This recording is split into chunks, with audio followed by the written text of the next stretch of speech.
Bismillahirrahmanirrahim. Assalamualaikum warahmatullahi wabarakatuh. Alhamdulillahirabbil alamin wassalatu wassalamu ala nabiyyina Muhammadin wa ala alihi wa sahbihi ajma'in wa ba'du.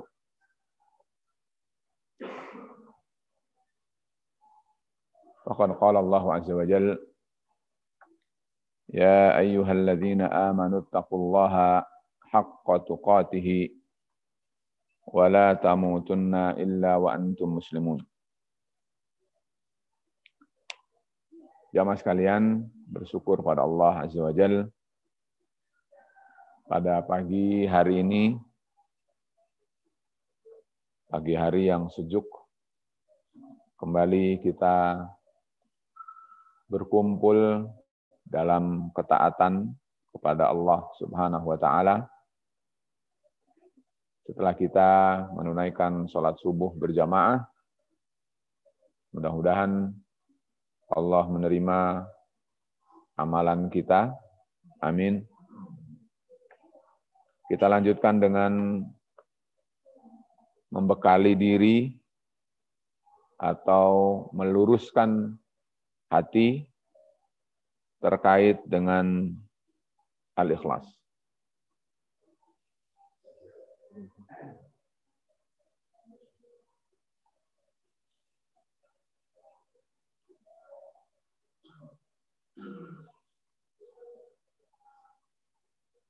Pagi hari ini kita akan selesaikan sepertinya pembahasan kita tentang al-ikhlas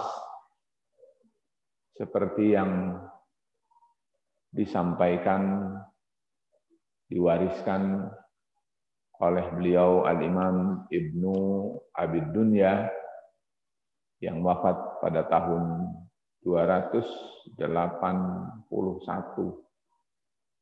Hijriah. Atau berarti tidak kurang dari 12 abad, 1200 tahun lebih yang lalu. Seperti yang sudah saya sampaikan, kita berharap mudah-mudahan dengan melalui beberapa ungkapan para ulama, penjelasan para ulama, para imam, terutama mereka ahlu al-ibadah, terkait dengan al-ikhlas ini, nantinya kita bisa mempunyai bahan, mempunyai dasar, mempunyai ilmu. Seperti apa kita harus berusaha untuk ikhlas di dalam kehidupan kita, di dalam penghambaan diri kita kepada Allah Subhanahu wa Ta'ala. Ingat bahwa tanpa ikhlas, ibadah kita akan menjadi sia-sia. Walaupun kita hidup di zaman seperti sekarang ini yang sepertinya adalah serba ria. Serba ria. Karena sekarang serba selfie. Serba ingin jika perbuatan dan perkataannya adalah dilihat dan dinilai oleh orang. Bahkan mungkin tidak aneh pada zaman sekarang itu orang sedang tawaf selfie bahwa saya sedang tawaf. Orang sedang baca Al-Quran selfie bahwa saya sedang membaca Al-Quran. atau saya atau orang sedang memberi, lalu diperlihatkan bahwa dia sedang memberi. Padahal hakikat daripada riya sesungguhnya adalah dia berkata atau berbuat agar dilihat orang. Jadi secara kasat mata, kalau orang berbuat, kalau orang berkata agar dilihat oleh orang, sebetulnya termasuk dalam peluang riya. Zaman kita sekarang seperti misalnya media, ya. Sekarang ini ada media Zoom, ada media internet, ada media Twitter, Instagram, Facebook. Sengaja memang menampilkan perkataan dan perbuatan. Kalau kita tidak pandai untuk mengendalikan, maka sungguh banyak kendala untuk ibadah kita tidak sia-sia. Karena apa? Pada zaman dahulu sampai ada seorang al-imam seperti misalnya As-Sarri, As-Saqti. Beliau itu sampai mengatakan, kalau saja tidak harus pergi ke masjid untuk sholat berjamaah, kata beliau, saya tidak akan keluar rumah. Karena apa? Karena dia tidak ingin jika ibadahnya dilihat oleh orang. Walaupun pandangan dan sikap seperti ini mungkin saja kita bisa berbeda, tetapi boleh dari sisi lain antum pandang bahwa dahulu itu, para ulama itu, di abad ketiga itu, begitu mereka itu adalah sangat berharap dari segala amalan ibadah itu, hanya Allah saja yang melihat. Jadi kalau mungkin seperti ini juga adalah bukan karena ingin supaya kaum muslimin yang tidak hadir bisa seperti hadir, maka sepertinya seperti upaya kita ini pun berpeluang untuk riya. Oleh karena itu marilah kita selalu berdoa kepada Allah, mudah-mudahan perkataan kita, perbuatan kita dimasukkan, digolongkan oleh Allah dalam kategori ibadah kepada Allah, dan ibadahnya itu adalah dalam keadaan ikhlas dan shawab, benar sesuai dengan tuntunan Rasulullah Sallallahu Alaihi Wasallam, dan ikhlas karena Allah Subhanahu Wa Taala saja. Karena apa?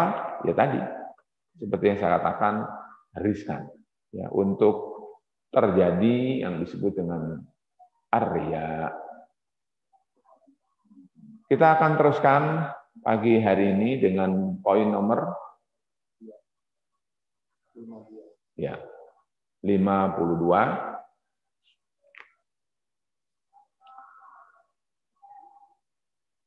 Al-Imam Ibnu Abi Dunya sekarang meriwayatkan ya melalui guru-guru beliau, dan pada akhirnya adalah berujung kepada Maimun ibni Mahran. Maimun ibnu Mahran ini kemudian berkata, kata beliau, takallama Umar bin Abdul Aziz dzata yaumin.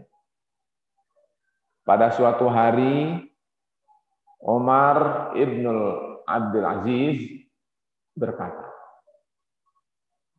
Umar bin Abdul Aziz itu adalah menurut Al-Imam Asy-Syafi'i adalah khalifah muslimin yang kelima. Setelah Abu Bakar As-Siddiq, Umar ibn Khattab, Utsman ibn Affan, Ali bin Abi Thalib, berikutnya adalah Umar ibn Abdul Aziz, karena begitu solidnya dan kentalnya bermanhaj dalam berpemerintahan, menjadi penguasa itu, beliau persis seperti apa yang diupayakan, dilakukan, diperjuangkan oleh Al-Khulafa Ar-Rasyidun sebelumnya. Nah, pada suatu hari, suatu saat, Umar ibnu Abdul Aziz ini berkata, kata beliau, wa indahu rahtun min ikhwanihi, ada beberapa saudara kerabat dari beliau ini, fasahhalahu mantiqun wa mu'izatun hasanah. Maka terurailah penjelasan, kalau bahasa kita ceramah, wa mu'izatun hasanah, dan nasihat, isi daripada ceramah itu atau nasihat itu berupa mau'izah. Fa nadhara ila rajulin min julasaihi. Lalu kemudian beliau melihat, ya, di antara yang hadir itu, bahwa yahdzifu dam'atahu faqata'a dam'atahu. Kemudian beliau di sini adalah mengusap tetesan air mata yang menetes pada pipinya. Faqultu lahu ya Amirul Mukminin, wahai Amirul Mukminin, imdi. Teruskan wahai Amirul Mukminin. Fi mantiqika fa inni arju an yamunnallahu ala man sami'ahu aw balaghahu. Kata beliau, karena orang ini sangat terkesan, nasihatnya membekas, begitu mengerti, sampai karena nasihat itu adalah menyentuh sanubari, begitu kalau bahasa kita. Begitu adalah menyentuh hati pendengar yang paling dalam, sehingga mereka atau di antara mereka ada yang tak tertahankan untuk melelehkan air mata dan bersedih. Tidak dijelaskan tentang apa nasihat itu. Akhirnya apa? Di antara yang hadir itu usul. Kata beliau, imdi, wahai Amirul Mukminin, tolong lanjutkan nasihat Anda itu. Saya berharap dari penjelasan Anda itu Allah memberi karunia, memberi hidayah kepada orang yang mendengarnya atau sampai kepadanya. Jelas. Jadi nasihat beliau ini adalah sangat membekas. Orang ini berniat baik, sehingga menilai, wahai Umar ibn Abdul Aziz, kalau bahasa kita sekarang, sungguh sangat terkesan dengan apa yang Anda sampaikan ini. Saya ingin Anda teruskan. Mudah-mudahan ada orang yang mendengar Anda ini, lalu mereka mendapatkan hidayah dan manfaat. Apa kira-kira komentar beliau? Kata beliau, ilaika anni wa innal fil qawli fitnah wal fi'alu aula bil mu'mini minal qawli. Kata beliau begitu. Kayaknya kalau zaman kita sekarang nih, para jamaah sekalian, susah nih kayak gini. jamaah yang usul bagus sebetulnya kalau bahasa kita sekarang, lanjut kemudian diusir karena khawatir usulnya itu menjadi fitnah bagi yang berbicara. Gimana kira-kira kalau zaman sekarang? Kan sulit itu. Mungkin termasuk saya juga sulit. Saya baru bisa menyampaikan saja. Tapi kelas Umar ibnu Abdul Aziz ini, katanya ilaika anni. Maksudnya kalau bahasa Arab itu, ilaika anni itu, menjauhlah kamu dariku. Padahal usulnya apa tadi? Bagus sebetulnya kan? Tapi tolong garis bawahi, kita sekarang sedang berbicara tentang ikhlas. Ikhlas itu kebalikannya riya atau syirik.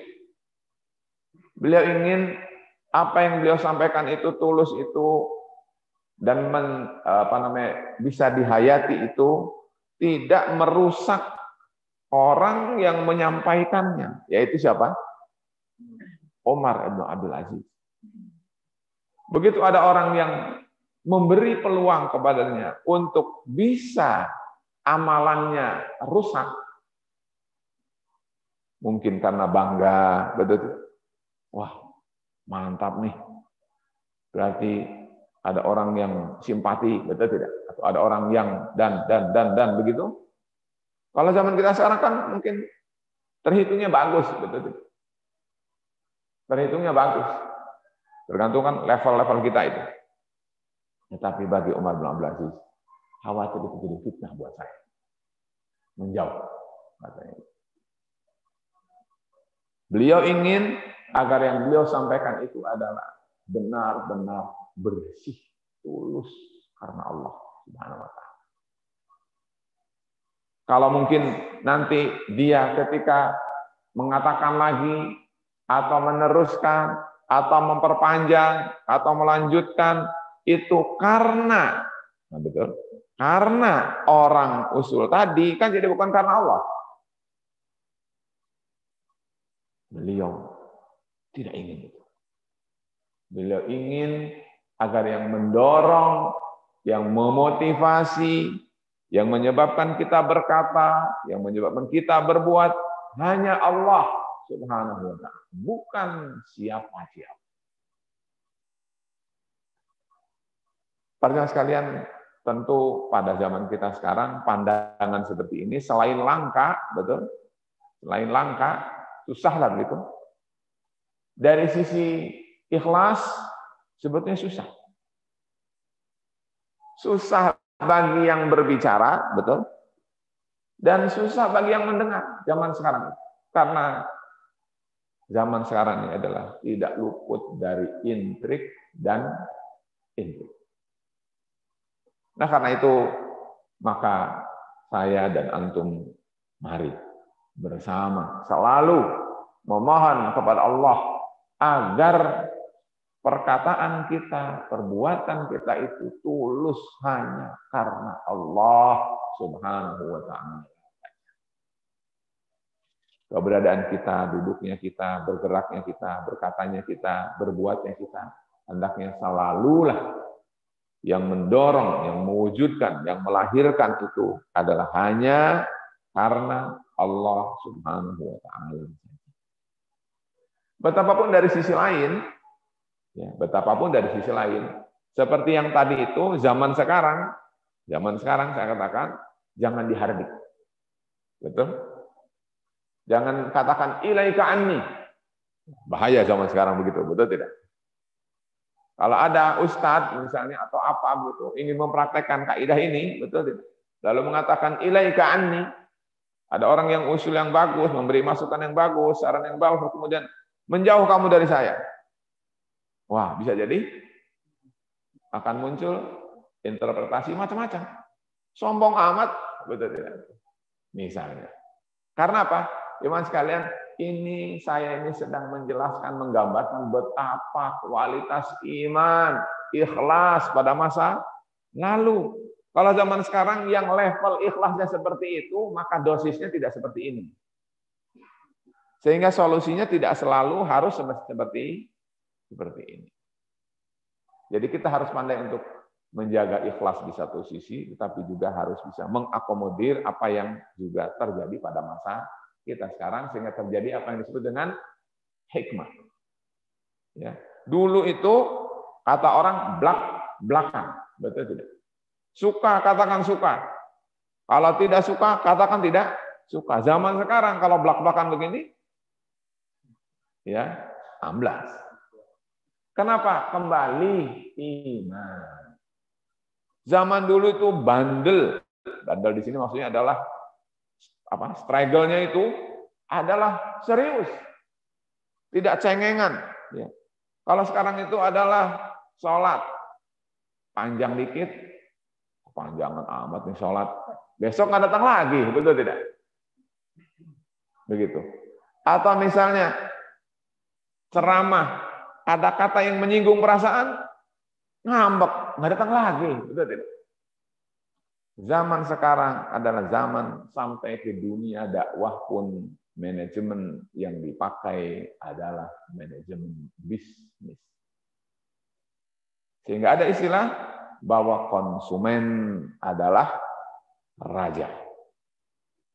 Dengan kata lain, mad'u audiens itu adalah raja. Ustadz adalah penjual. Harus memperhatikan selera mad'u. Dengan zaman sekarang begitu. Illa man hadallah. Tidak semua. Mudah-mudahan kita tidak. Tapi para yang sekalian, beda kualitas kita dengan kualitas zaman dahulu. Karena itu untuk sampai ke tahap itu harus ada latihan. Harus ada pembiasaan. Tapi pahami substansinya. Bahwa ikhlas itu adalah seperti ini. Kalau dulu orang yang mengerti mewujudkannya dalam kehidupan. Jadi kalau zaman sekarang nih, tadi masukan tadi itu jazakallahu khairan. Ya, dengan wajah yang senyum, betul tidak? Lalu saya terima, saya tampung, insya Allah coba kita upayakan. Istilahnya ada seperti itu, betul tidak?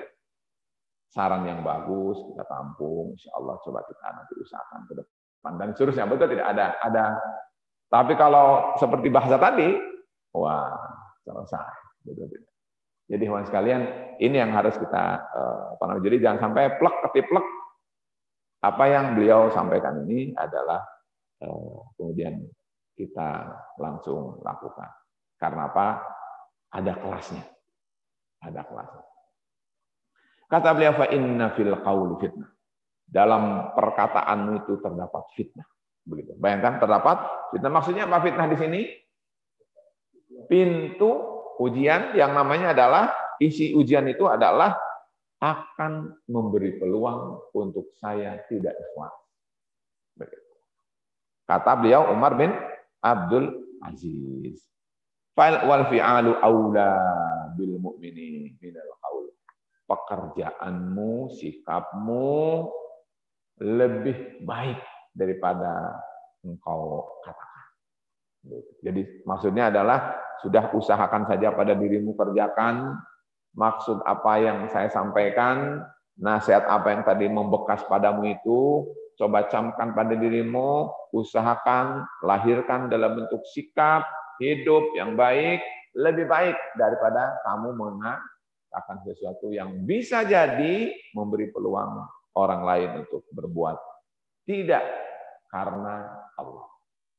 Subhanallah, ini teman sekalian kelas tinggi ya, kelas tinggi ya. Kalau kita belum sampai kelas itu, jangan kemudian dengan tekstual melaksanakan itu karena akan terjadi nanti overdosis. Jadi ini adalah untuk orang yang sudah levelnya ada level Umar bin Abdul Aziz. Kalau kita belum nyampe, maka resepnya harus mulai dari 100 mg dulu, 200 mg dulu, betul tidak? Jangan sampai langsung 1000 gram, wah nanti overdosis. Tapi sungguh nilai ini pelajarannya adalah betapa begitu besar sebetulnya ikhlas itu difahami oleh mereka orang-orang yang mengerti betul, paham betul tentang Islam ini. Nah, kalau kita belum sampai seperti itu, jangan putus asa. adakan tadrib, adakan latihan, adakan ta'wid, pembiasaan. Sehingga mudah-mudahan sedikit demi sedikit kita itu adalah ikhlas karena Allah Subhanahu wa taala. Ya. Lanjut. Kata beliau Ibnu Abi Dunya dari Ibnu Aun mengatakan begini. Kata beliau, an Ibrahim qala kanu yaqrahuna idza jatama'u an yuzhira ar-rajulu ahsana ma indahu. Subhanallah, ini juga level tinggi nih kawan sekalian. Kalau sekarang kebalikannya. Apa? Kata beliau, orang-orang dahulu itu yakrahun, tidak menyukai atau membenci idza apabila ijtama'u mereka berkerumun, berkumpul, an yuzhira, dia tampakkan. Dia menampakkan ahsan ma indahu, terbaik apa yang dimilikinya. Kalau sekarang gimana? Sekarang kebalikannya, tampakkan kepada orang sebaik mungkin apa yang kau punya. Sehingga orang tahu itu prestasi dia. Betul. Kalau dulu itu justru yang disembunyikan. Sesuatu yang terbaik itu yang dipersembahkan adalah untuk Allah Subhanahu wa taala. Adapun untuk manusia, bukan itu yang kita cari. Begitu kalau zaman dahulu ya, teman sekalian. Jadi kalau kita belum sampai seperti itu, berlatih. Saya dan antum berlatih. Kita bicara ikhlas ini gampang, ngomongnya ikhlas itu teman sekalian. Tetapi ikhlas ini latihannya seumur hidup. Dan karena itu, maka tidak mudah. Kata beliau, dulu tidak suka menampakkan sesuatu yang terbaik dari apa yang kamu miliki itu supaya orang melihat bahwa kamu bahwa kamu masya Allah, kamu bla bla bla, itu bermakna anta mutafawwiqun, anta terbaik di antara yang ada. Dan tidak, mereka tidak itu. Karena itu penilaian, itu riya, betul tidak? Kalau sekarang kan kebalikan. Kalau antum tidak pantas, istilahnya gitu kan, tidak pantas, langsung image antum, image kepada antum turun. Maka dari sekarang ada istilah namanya jaga jaim. Yang disebut dengan jaga image. Jaga penampilan, jaga gaya bicara, jaga sikap, dan seterusnya. Dan itu semua kelihatan. Kalau menurut bahasanya para ulama dahulu al-mukhlisun, ternyata tidak seperti itu. Artinya adalah, inilah yang sekalian sebagai bukti kepada kita bahwa air yang keluar dari sumber air, mata air, sampai dengan zaman kita abad 1400 ini, 14 atau abad 15 ini, kira-kira semakin jernih apa semakin keruh? Karena semakin keruh, ya kriteria menurut orang-orang yang keruh. Zaman dulu itu zaman dekat dengan sumbernya sehingga masih jernih, masih herang, mencang, betul tidak? Kalau sekarang sudah butek. Karena itu maka teman sekalian berusaha. Kita coba mencari lagi, dan itu berat kan? Satu bertahan, kedua harus maju ke hulu. Itu kan susah. Yang mudah itu adalah mengikuti arus ke hilir. Sudah tanpa resiko. Antum tanpa tenaga selesai. Tapi kalau ingin ke hulu, bagaimana? Di satu sisi harus bertahan, di satu sisi antum harus musabaqah fil khairat. Dengan mujahadah, dengan sesak napas, karena antum harus segera untuk mencapai kepada suatu kejernihan. Dan itu tidak mudah. Wah, zaman sekarang apalagi. Sebentar-sebentar teroris, radikalis, fundamentalis. Wah, kita harus siap dengan berbagai muka ya untuk istiqomah. Nah, ikhwan sekalian, ini adalah perkataan yang kita dengar pada pagi hari ini. Nah, ini ada perkataan yang termasuk juga mantap. Ya. Beliau Ibnu Abi Dunya meriwayatkan dari As-Sarri Ibn Yahya, juga dari Umar Ibnu Abdul Aziz.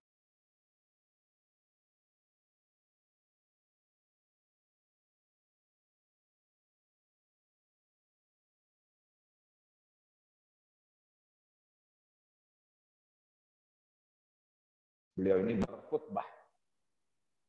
Fahamidallah, tsumma khanaqathu al-abaratu. Ya. Setelah memuji Allah, menyanjung Allah seperti kita biasa kalau khutbah kan ada muqaddimahnya, betul. Nahmadullah wa nasta'inun dan seterusnya. Tsumma khanaqathu al-abaratu, yaitu bahwa terlontar satu untayan kata, dan untayan kata itu adalah sebagai berikut. Kata beliau, tsumma qala, kemudian berkata, ya ayyuhan nas.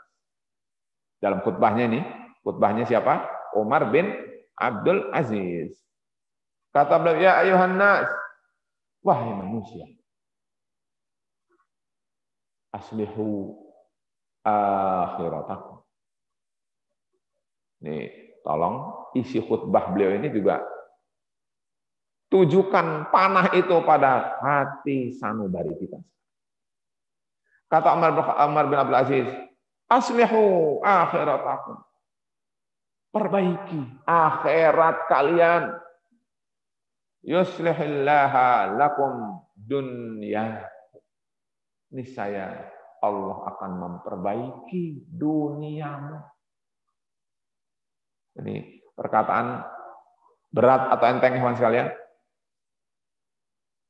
Berat atau enteng ini perkataannya? Perbaikilah akhiratmu, Allah akan perbaiki duniamu.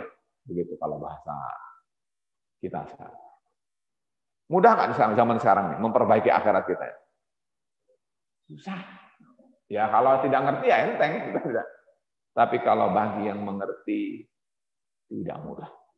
Illa man hadallah. Kata beliau yang kedua, wa aslihu sarairakum yuslihullahu lakum ala niyatakum. Kata beliau, perbaikilah sarair. Sarair itu sir, sesuatu yang antum tidak ada yang tahu kecuali antum sendiri. Perkara-perkara yang kata orang tuh privat. Hanya antum yang tahu. Apakah antum soleh pada saat sendiri?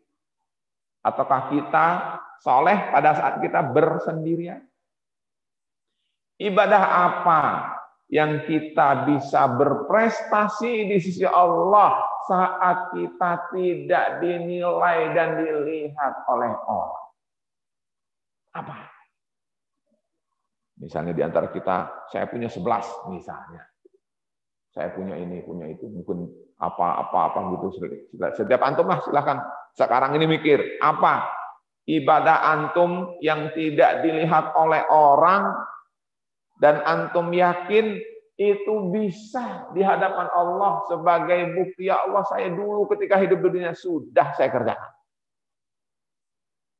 Nah itu tidak mudah. Kalau semua kita harus belak-belakan di depan orang semua, kan itu tadi terbuka peluang untuk ria. Sekarang pertanyaannya adalah apa prestasi ana dan antum saat kita sendiri? Tidak ada yang tahu. Ya, jadi ibadatun sirriyah. Ibadah rahasia. Tidak ada yang tahu kecuali hanya Allah Subhanahu wa taala yang tahu. Mungkin ibadah hati, mungkin ibadah jasad, fisik, mungkin ibadah harta, apa? Silakan mulai kita ingat-ingat. Kata beliau, kalau kamu bisa sukses, berhasil untuk memelihara, memperbaiki, bila perlu meningkatkan prestasi ibadah sir kita, Allah akan balas. Apa? Kata beliau, yuslihillahu lakum alaniyatakum. Yang terang-terangan, Allah akan perbaiki. Berarti apa? Mungkin kita nanti tidak lagi akan terbiasa untuk ria dan seterusnya.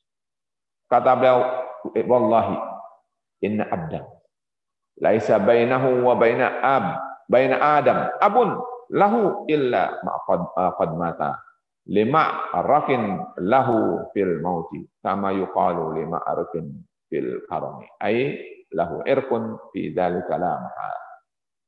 Jadi kata beliau bahwa seorang hamba itu ya, antara dia dengan bapaknya yaitu Adam alaihissalam adalah tidak ada yang dia bisa simpan, bisa dia rawat kecuali apa yang dia harusnya pandai untuk mengambil pelajaran dari orang yang telah meninggalkan. Orang sudah mati. Misalnya orang ada yang lebih mendahului kita. Umurnya ataukah bukan umur, tapi yang penting orang itu sudah mendahului kita. Apa yang kita dapat ambil ibrah dari mereka? Ibadahnya atau kematiannya, lalu kita jadikan itu adalah sebagai sesuatu yang membuat kita bisa semakin lebih baik, sehingga kita dengan Allah Subhanahu wa taala semakin lebih meninggi prestasi ibadahnya kepada Allah Subhanahu wa taala. Nah, jadi teman sekalian, ini adalah perkataan yang tidak mudah. Marilah kita selalu untuk perbaiki, dan teman sekalian nanti saya akan insya Allah di mungkin pertemuan akan datang semua perkataan para ulama ini gimana kita mengerjakannya. Kan sudah banyak tuh pembicaraan-pembicaraan para ulama. Kalau kita lihat poinnya sampai dengan 54 sekarang. Apa yang bisa kita laksanakan? Nah, insya Allah saya akan permudah nanti di pertemuan terakhir sebagai kesimpulan. Kita lanjutkan terlebih dahulu. Sekarang kita lihat riwayat Ibnu Abi Dunya rahimahullahu taala di mana beliau ambil dari perkataan Abu Al-Aliyah. Abu Al-Aliyah. Kata beliau, ijtama'a ilayya ashabu Muhammadin sallallahu alaihi wasallam. Berkumpul ya kepadaku para sahabat Nabi. Faqalu ya Abul Aliyah. Lalu mereka mengatakan begini, wahai Abul Aliyah, la ta'mal amalan turidu bihi ghairallah. Ini pesan mereka. Pesan para sahabat kepada beliau tabi'in yang juga sebetulnya nasihat untuk kita. Jangan kamu beramal dengan suatu amalan yang kamu cari itu selain Allah. Kenapa memang? Kata fata ja'alallah sawabaka ala man aradta. Nanti pahala amalanmu bukan untukmu, tetapi Allah berikan untuk orang yang kamu mau. Maksudnya siapa? Kita misalnya beramal karena si A, betul tidak? Akhirnya amalan itu bukan jadi untuk kita yang mengamalkan, tetapi Allah berikan pada orang yang tadi kita khawatirkan itu. Kata beliau, ya Abul Aliyah, la tatakil ala ghairillah. Wahai Abul Aliyah, kamu jangan tawakul, kamu jangan bergantung kepada selain Allah. Fa yakilakallahu ila man tawakkalta alaihi. Nanti kamu akan tergantung kepada apa yang kamu tergantung pada. Ini kalau zaman sekarang minimal tuh sugesti. Gitu. Jadi teman sekalian, kalau kita lihat ya, di sini adalah para sahabat berwasiat pada kita tentang ikhlas. Kamu kalau bekerja, bekerjalah karena Allah. Jangan karena selain Allah. Karena pahalamu nanti jadi blank. Harusnya kan untuk kita. Skor dan poin itu untuk kita yang mengerjakan. Bahkan bila perlu kita berharap pahala Allah itu untuk kita adalah dilipat gandakan. Jangankan berlipat ganda, harapan kita menjadi kandas karena pahala itu menurut mereka adalah justru dia tidak raih, tetapi akan diraih oleh orang yang kita karenanya beramal. Dan yang kedua tadi, tawakul. Ini bahasan akidah, nanti mungkin di bahasan lain, bahwa yang sekalian, zaman sekarang zaman di mana orang krisis tawakul. Ya, kita ini sekarang zaman COVID-19 ini, jangan-jangan tawakul kita ini kepada selain Allah. Tawakulnya adalah kepada misalnya dispensing. Tawakulnya misalnya kepada masker. Tawakulnya kepada sejenis itu. Betul? Padahal sebenarnya adalah harusnya tawakul itu hanya kepada Allah. Nah, teman sekalian, orang yang tawakulnya kepada Allah, nanti kata beliau di sini disebutkan adalah Allah akan menjamin seperti dalam Al-Qur'an. Kata Allah, "Wa may yatawakkal 'ala Allah fa huwa hasbuhu." Barang siapa yang bergantung kepada Allah, i'timadnya, sandarannya hanya Allah Subhanahu wa taala, Allah yang akan menjadi pencukupnya. Tahu? Allah akan mencukupi kita kalau kita bertawakul kepada Allah. Tapi kata Rasul, man tawakkala alaihi wukkila ilaihi. Siapa yang bergantungnya, yang bertumpunya kepada selain Allah, justru dia akan selalu dipengaruhi, digandrungi ketergantungannya kepada sesuatu yang dia gandrungi itu. Jelas, teman sekalian. Kalau misalnya ya, Indonesia ini ya, bergantungnya kepada Cina, ya, misalnya tuh, ya sudah, tergantunglah akhirnya. Dia akan punya image, dia akan punya satu anggapan, kalau tidak bergantung ke Cina, amblas Indonesia. Nah itu contohnya. Image seperti ini, sugesti ini akan terus tumbuh karena salah dari awal. Tawakulnya adalah bukan kepada Allah, tetapi kepada selain Allah. Tawakulnya itu harusnya kepada Allah, bukan kepada musuh Allah. Tawakul pada Allah, Allah akan jamin. Kata Allah, barang siapa yang bergantung kepada Allah, Allah akan menjadi pencukupnya. Kalau Indonesia ini mandiri, betul, lautnya segini luasnya, hutangnya segini luasnya, bahkan disebut agraris. Sudah gitu berada di dalam kawasan Khat al-Istiwa, lalu dibaca Katulistiwa. Hebat sekali Indonesia ini.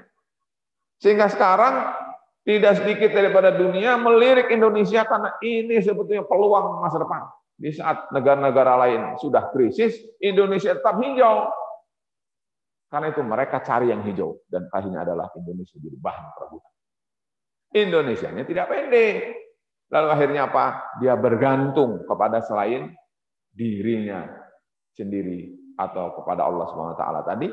Akhirnya apa? Dia adalah menjadi orang yang selalu cemas. Kalau seandainya sesuatu yang menjadi gantungannya itu adalah murka atau marah atau lebih berat dari itu dan seterusnya, karena itu akhirnya apa? Menjadi budaknya. Na'udzubillahi min dzalik. Jadi teman sekalian, ini adalah sesuatu yang harus kita pahami. Ini kalau tentang tawakul mungkin nanti bahasannya lain lagi. Tapi kita ambil saja tentang ikhlasnya adalah bahwa sesungguhnya kalau kita beramal, kata beliau, bahwa hendaknya jangan amalan itu karena selain Allah. Harus karena Allah Subhanahu wa taala.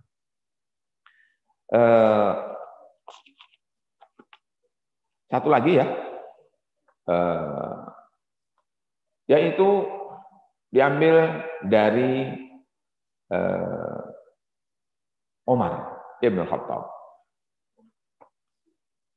Di sini disebutkan anna Umar bin Al-Khattab du'iya ila walimatin. Umar bin Khattab diundang untuk menghadiri walimah. Walimah itu biasanya adalah makan bareng bersama-sama dalam rangka mengungkapkan rasa bahagia. Begitu. Jadi walimah itu adalah sebetulnya makan yang mengundang orang banyak. Itu namanya walimah. Terjadi terbagi-bagi. Nanti ada beberapa, Ibnul Qayyim Al-Jauziyah menyebutkan dalam kitab Tuhfatul Maulud bi ahkami al-maulud bi ahkamil maulud. Tetapi biasanya orang mengerti kalau walimah itu adalah apa? Tasyakuran atau restorasi pada waktu akad nikah atau walimah nikah. Dan itu yang paling masyhur. Tapi sebetulnya bukan hanya itu. Makan dalam jumlah banyak orang itu adalah disebut walimah. Nah, intinya kata beliau du'a ila walimah, diundang untuk walimah. Falamma akala wa kharaja, beliau makan. Setelah makan keluar. Qala wadintu anni lam ahdhur hadzal ta'am, katanya gitu. Saya datang seperti prosedurnya. Protokolnya orang hadir walimah itu adalah dia memakan apa yang disuguhkan oleh sahibul bait. Setelah itu adalah beliau tidak lagi melakukan yang lain, langsung beliau keluar dan kembali pulang sambil komentar. Komentarnya adalah kalau bahasa kita menggerutu gitu ya. Yaitu apa? Coba saja tadi saya tidak hadir dalam acara ini. Begitu. Berarti apa? Ada unsur ngedumel lah kalau bahasa kita sekarang ya. Ditanyakanlah ya, Amirul Mukminin, qudwah, betul tidak? Sehingga perkataannya adalah harus bermakna. Ya, seperti para pejabat kita sekarang kan begitu. Ucapan satu kata saja bisa maknanya bisa banyak ya, punya interpretasi. Ya, karena itu kalau jadi pejabat ngomongnya jangan sembarangan. Ya. Kalau sembarangan jadi gaduh di masyarakat. Betul tidak? Ngomong sedikit salah sedikit jadi gaduh. Berapa banyak ungkapan yang diungkapkan oleh para pejabat lalu membuat demo, membuat rusuh, membuat segala macam karena ngomongnya tidak di manage. Begitu. Nah, oleh karena itu ini sudah terbukti ya. Saya tidak perlu contohkan. Tetapi para sekalian, beliau ini adalah ditanya, "Lima ya Amirul Mukminin. Anda mengatakan begitu wahai Amirul Mukminin. Apa alasan Anda? Apa maksud Anda? Apa maksudnya?" Kata, "Ini adzunnu sahibakum lam ya'malhu illa riya'an." Saya berprasangka. Dan prasangka tentu adalah ini bukan prasangka dari orang biasa. Amir Mukminin dalam satu riwayat Ali bin Abi Thalib sendiri mengatakan bahwa kita bersama para sahabat ini mengatakan bahwa Umar itu jangan-jangan kalau bicara sebetulnya malaikat, tapi menggunakan mulutnya Umar. Jelas. Karena hebatnya, karena ngomongnya itu adalah tidak sembarangan. Kalau menurut Rasul kan jelas. Kata Rasul SAW, "Lau kana min ba'di nabiyyun lakana Umar." Kalau ada nabi lagi setelah aku, maka yang akan menjadi nabi itu adalah Umar. Menunjukkan apa? Nilai, kedudukan, harga daripada beliau ini radhiyallahu anhu. Ali bin Abi Thalib mengatakan begitu. Jadi tidak jauh lah beliau. Kata beliau, Umar bin Khattab itu kalau ngomong seperti malaikat, cuman ngomongnya pakai mulut Umar. Subhanallah. Siapa? di antara kita yang bisa begitu. Ya tentu kelasnya Umar bin Khattab radhiyallahu anhu. Nah, kata beliau dzanna, ketika dzanna di sini jangan diinterpretasikan kemudian menjadi inna ba'da dzanni ismun dan seterusnya, ya. Karena kita lihat di sini adalah dzan ini adalah ada qarainnya. Kalau bahasa Arab itu qarain. Qarain itu ada indikatornya. Kenapa beliau bersikap seperti itu? Kata beliau, saya kalau tahu bahwa begini saya tidak hadir. Kenapa? Karena saya kira orang ini walimahnya bukan karena Allah, tapi walimahnya karena riya. Dan itu ada, hewan sekali. Walimahnya itu bukan karena Allah. Ya, walimahnya diselenggarakan karena acara apa? Betul. Mungkin akikah, mungkin atau apa. Tetapi sebetulnya adalah dia bukan karena Allah, karena mungkin untuk izhar, ibroz, ya, menampilkan, mubahat. Mubahat itu, teman sekalian, bahkan dalam hukum secara fikih. Antum boleh tidak hadir pada suatu walimah jika walimah itu terdapat gejala yang di situ tidak sesuai dengan tuntunan Muhammad Rasulullah. Ada kemungkaran, antum tidak wajib hadir. Gitu. Jadi di sini maksudnya ada uzur bahwa walimah itu hukum asalnya adalah wajib hadir, tetapi tidak wajib hadir karena ada beberapa hal. Nah, beliau ini adalah karena beliau tidak tahu yang wajib, begitu datang lalu kemudian seperti ini. Artinya adalah Umar bin Khattab memberikan kepada kita bahwa riya punya konsekuensi. Orang yang riya tidak boleh didukung. Betul tidak? Karena apa? Pelajarannya dari Umar bin Khattab ini, kalau saya tahu begini, saya tidak hadir. Maksudnya adalah bahwa kalau orang yang melakukan itu adalah karena riya, karena selain Allah, bukan karena Allah, maka tidak perlu untuk didukung. Nah, ini adalah teman sekalian yang harusnya kita kemudian memahami dengan baik, dan kembali ikhlas ini adalah sungguh sangat unik, sangat tidak ringan, dan harus kita pelajari dengan baik karena dia adalah menentukan, bukan sekedar besar atau kecil pahala kita, tapi bahkan kandas atau berarti ibadah kita. Kalau besar kecil, semakin antum ikhlasnya tinggi dan berkualitas, semakin antum dilipat gandakan, bisa jadi sampai dengan 700 kali. Betul? Kan kata Allah, misalnya masalul ladzina yunfikuna amwalahum fi sabilillahi kamatsali habbatin ambatat sab'a sanabila. Satu habbah, satu biji tumbuh menjadi sab'a. Sab'a berarti 7. Satu tumbuh jadi 7. Berarti berapa ratus persen? 700 kan? Karena satu jadi 7 kan? 700. Bahkan bukan hanya itu. Fi kullu simbulatin mi'atu habbah. Satu tadi itu menjadi 100. Berarti berapa? Kali 7? 700. Jika ikhlas kita itu tulen, murni, solid, maka kita berkemungkinan 700. Tapi kalau tidak, ya kadarnya semakin turun. Ada yang nisfuha, sholat kita itu tadi subuh, ada yang 100%, berarti 10 kali lipat. Ada yang nisfuha, berarti 5, betul. Ada yang rubu', ada yang usyur. Usyur itu adalah 1/10. Jadi kalau 1/10 berarti kan 1. Itu saja masih untung, alhamdulillah 100%, betul tidak?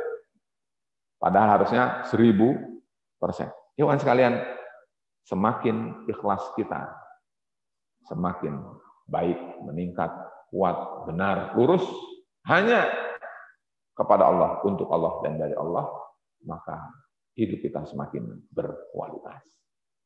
Tetapi semakin ikhlas kita merosot, maka ibadah kita bukan saja menjadi 1/10, tetapi malah tidak diterima atau sia-sia atau tidak bermakna. Bahkan Bahkan naudzubillah min dzalik bisa bermakna dosa. Karena apa? Karena dia adalah membuat orang lain mengikuti misalnya dan seterusnya. Jadi teman sekalian, berdoalah kita selalu kepada Allah bahwa kita beramal dan berbuat ini mudah-mudahan karena Allah Subhanahu wa taala, dan kita jaga betul ikhlas ini sehingga amal kita itu di samping banyak yang kita harus kerjakan juga kualitas. Jadi kuantitas perlu, tetapi juga kualitas. Kualitas itu adalah yang disebut dengan al-ikhlas. Demikian teman-teman untuk pagi hari ini, mudah-mudahan bermanfaat.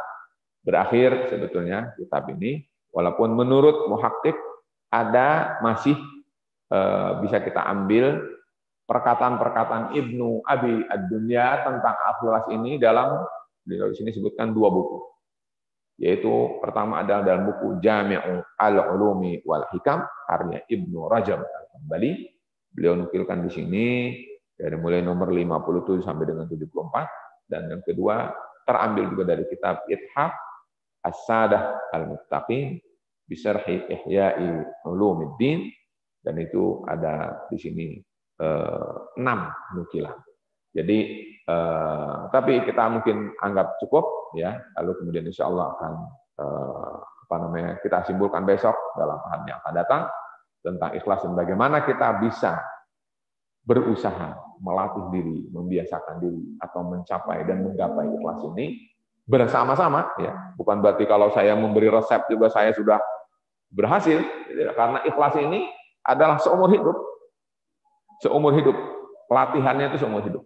Jadi siapa yang mengatakan bahwa dia amalnya sudah karena Allah, ikhlas karena Allah, ikhlasnya itu perlu lagi dengan ikhlas yang lain, berarti belum ikhlas. Jadi ikhlas itu adalah seumur hidup yang harus kita selalu tata dan murajaah dan muraqabah dan muhasabah. Mudah-mudahan Allah berikan kepada kita ikhlas ini. Allahumma urzuqna al-ikhlasa fil qawli wal amali. Ya Allah, karuniakanlah kepada kami al-ikhlas baik dalam berkata maupun berbuat. Demikian, wabillahi taufiq wal hidayah. Wassalamualaikum warahmatullahi wabarakatuh.